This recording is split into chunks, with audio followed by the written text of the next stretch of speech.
Sara Davis Buechner is one of the most original concert pianists of our time. Lauded for her intelligence, integrity, and all-encompassing technical prowess, New York Times, thoughtful artistry in the full services of music, Washington Post, and astounding virtuosity, Philippine Star. Japan's In Tune magazine sums up, Buechner has no superior.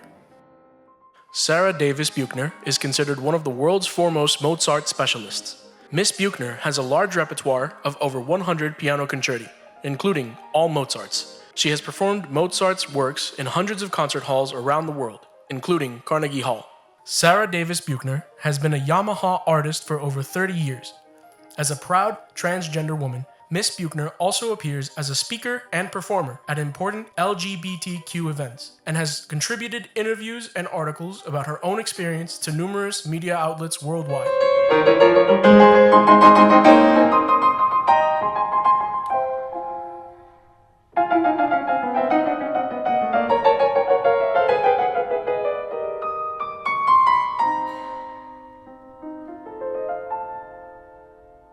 Sara's discography includes all Mozart piano sonatas, recorded in 1995. She has won top prizes at international piano competitions, including the Mozart competition in Salzburg. Buechner has presented lectures and master classes worldwide, including at the Juilliard School in New York City. Sara has edited numerous books and scores as a principal consultant to Dover Publications International. In her early 20s, Sara won top prizes at the world's premier international piano competition.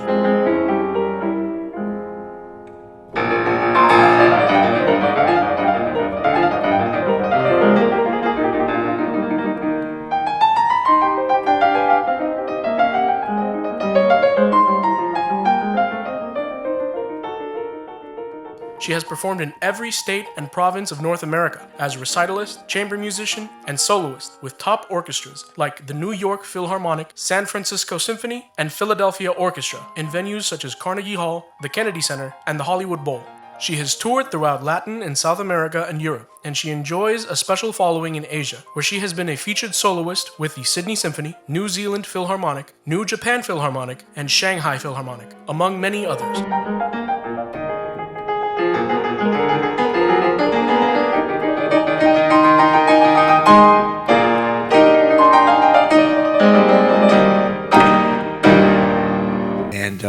And for inviting all these wonderful people to listen to the program. But you know, the things that you have done for our community over these many years, and to the kind of quality entertainment and cultural environment that you created through the organizations that you represent, is a blessing to our community. So thank you again, and I think we should all give you a round of applause for that. Mayor, I'm very, very honored about that. That's a very, very big deal. Willie has been asking me to come down here to Fort Lauderdale for some time, and it would have happened sooner, except for a slight issue with everything in 2020. So it's good that it's happening now, and I think it is appropriate in Pride Month. And in my own lifetime, how I've seen Pride Month just expand and expand and expand is really been something quite marvelous, and something I never could have envisioned when I was young.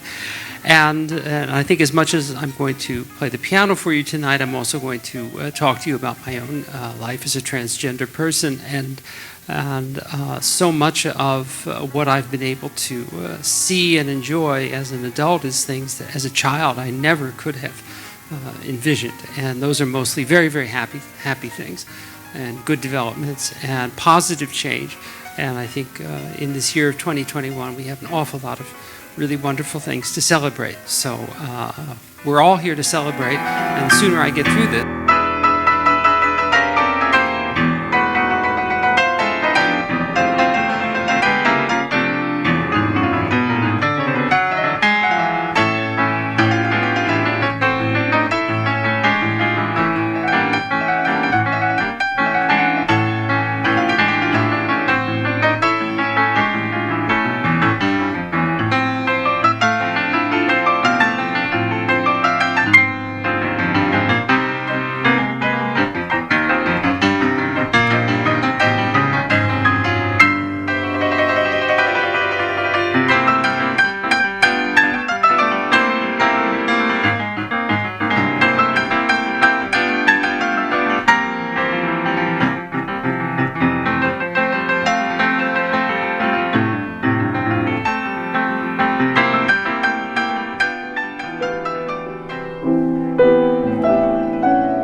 Sara Davis Buechner performs The Perfect Hour by Michelle Bloch. On June 30th, WQXR celebrated LGBTQ+ Pride in a concert hosted by pianist Sara Davis Buechner.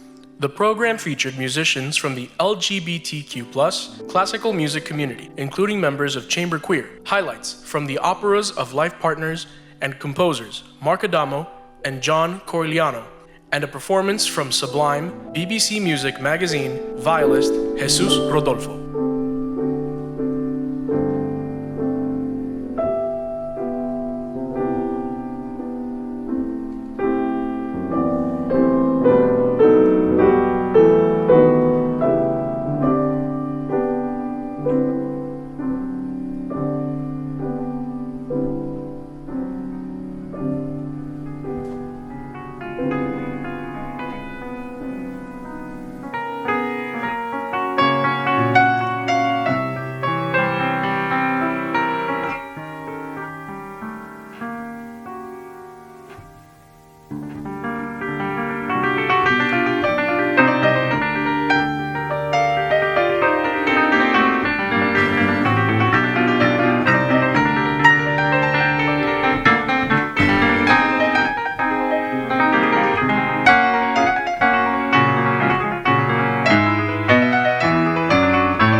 WQXR is New York City's only all-classical music station, immersing listeners in the city's rich musical life, on air at 105.9 FM, online, on demand with podcasts, and through partnerships and events with our region's concert halls and cultural institutions. As a public media station, WQXR is supported through the generosity of its members, donors, and sponsors, making classical music relevant, accessible, and inspiring for all. If you're part of the LGBTQ+ AI community or an ally, come spend a fun evening at the Green Space. Recorded on June 19th, 2019, in the Green Space as part of WQXR's Pride Celebration.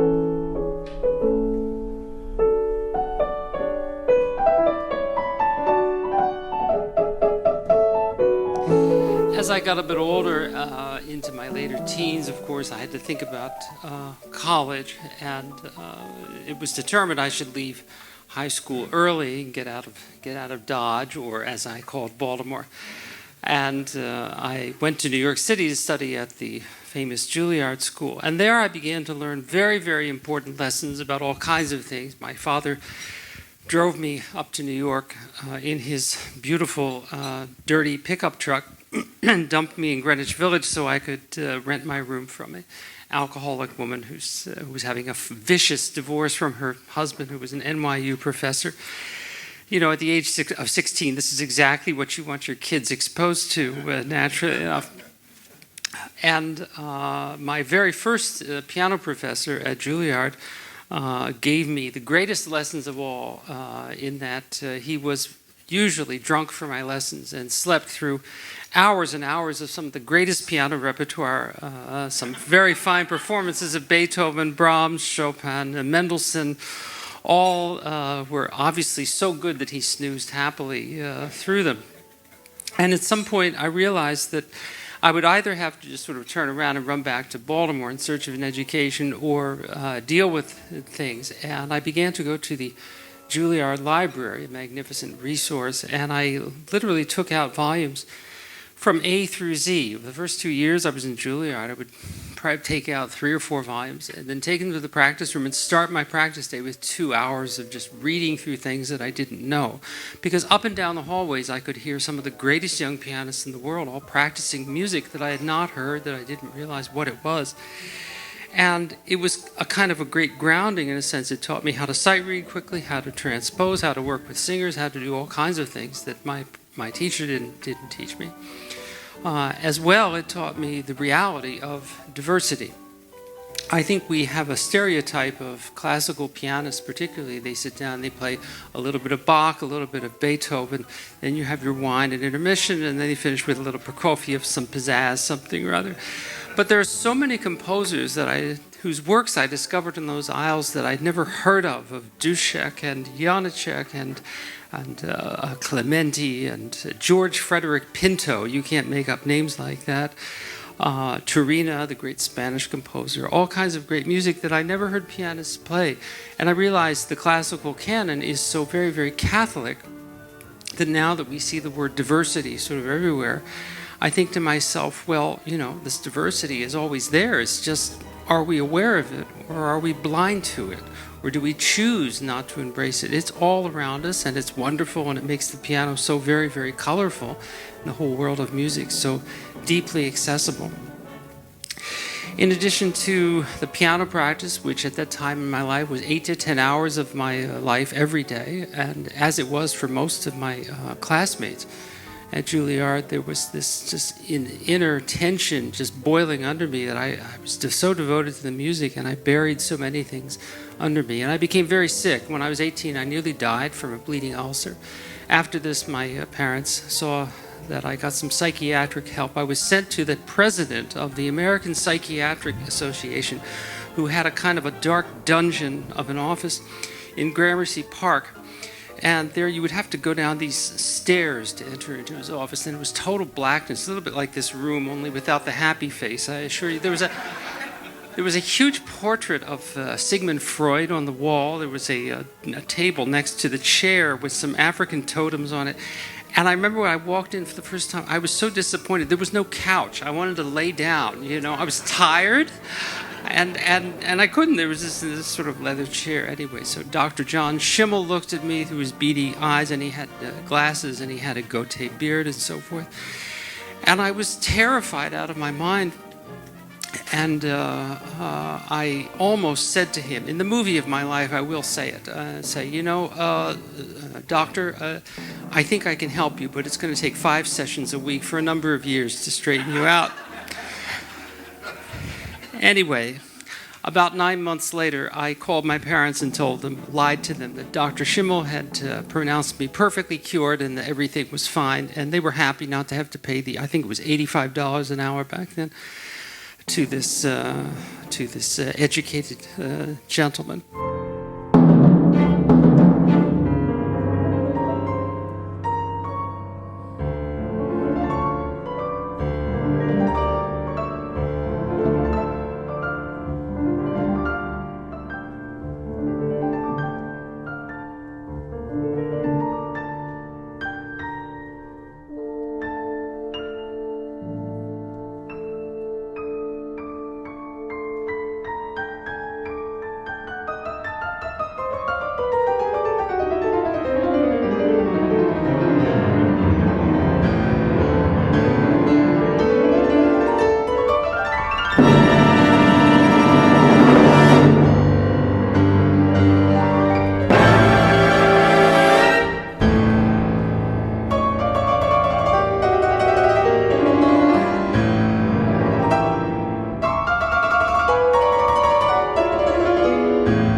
Sara Davis Buechner is astonishing in this extraordinary performance of Richard Strauss's Burlesque, along with the Victoria Symphony, timpanist William Linwood, and conductor Tanya Miller. This performance is part of a series of webcasted concerts presented in celebration of the Victoria Symphony's 75th anniversary.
The classical music business likes to pretend that it is gender and color blind regarding the concert stage, and that the high-minded pursuit of Mozartian truth is all that is professionally considered in the evaluation of performing musicians. My own experience tells me otherwise. To that end, I am happy to speak from the stage, with or without music, to help inspire our younger generations aspire to a fairer and more sincere artistic reality. As a proud representative of the T in LGBTQ, I have been graced to give the Eleanor Roosevelt Lecture at Brandeis University, 2010, present a recital at the National Museum of Women in the Arts in Washington, D.C., 2011, give the keynote address at the Vancouver Outgames, 2011, and appear on the Queen's City Field Jumbotron playing Meet the Mets at the first LGBT night presented by the New York Mets in August 2016. It is both my obligation and my privilege to be out and proud, to be a spokesperson for transgender rights, and hopefully to stand with my trans brothers and sisters in unity, continuing the good and necessary fight for full civil rights for all. Sara Davis Buechner.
15th, 2014, pianist Sara Davis Buechner performs Antonin Dvorak's Piano Concerto in G minor, Opus 33, with the Victoria Symphony and Bernard Gweller, live at the Royal Theatre in Victoria, British Columbia, Canada.